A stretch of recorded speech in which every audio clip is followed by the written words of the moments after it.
korupsi kali ini seperti sangkaan KPK, ini adalah korupsi birokrasi di Kesekjenan DPR RI. KPK tetapkan Sekjen DPR RI sebagai tersangka. Ini kasus sudah cukup lama, berjalan kurang lebih 1 tahun. Memang sepertinya berdasarkan keterangan KPK sejauh ini, kasus ini adalah kasus korupsi birokrasi di DPR RI, yaitu adalah kasus korupsi di dalam pengadaan barang dan jasa untuk kelengkapan rumah dinas anggota DPR RI. Namun tidak tertutup kemungkinan juga ada kemungkinan adanya pemain-pemain atau aktor-aktor politik. Mengapa? Karena kita tahu bahwa DPR RI adalah lembaga politik.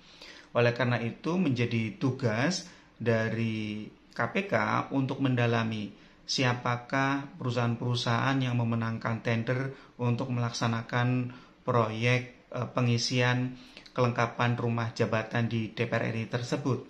Apakah ada keterkaitan antara perusahaan-perusahaan tersebut dengan misalnya para pimpinan atau anggota di DPR RI? Kalau ada, maka itu harus diproses secara hukum, dicari siapa beneficial ownership-nya, siapa yang mendapatkan manfaat dari kejahatan tersebut, bagaimana kejahatan itu dilakukan, dan seterusnya. Sepertinya yang kita dengarkan keterangan dari KPK sejauh ini baru sekadar korupsi birokrasinya, yaitu para PNS di Kesekjenan DPR dengan jabatan tertinggi adalah Sekjen, Sekretaris Jenderal DPR RI, yang ini tidak jauh-jauh dari korupsi pengadaan barang dan jasa. Apakah kemungkinan misalnya terdapat penggelembungan harga, ada fraud di sana, ataukah ada suap, ada gratifikasi, gitu ya, sehingga memang ini harus diungkap secara lengkap karena terjadi di lembaga politik. Kita tahu selama ini korupsi di DPR tidak jauh-jauh dari korupsi politik, tetapi untuk korupsi kali ini seperti sangkaan KPK, ini adalah korupsi birokrasi di Kesekjenan DPR RI. Nah, penting sekali lagi bagi KPK untuk dapat mengungkap perkara ini secara utuh, secara lengkap, apakah ini murni korupsi birokrasi atau terkait misalnya dengan aktor-aktor politik, misalnya pimpinan dan anggota DPR RI. Terima kasih.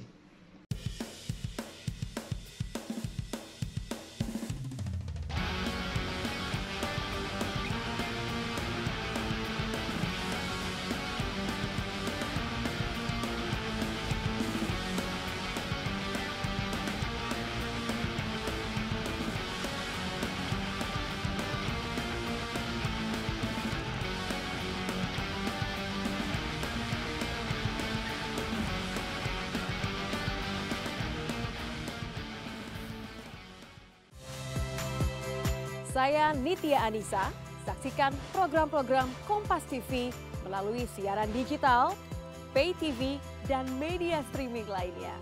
Kompas TV, independen, terpercaya.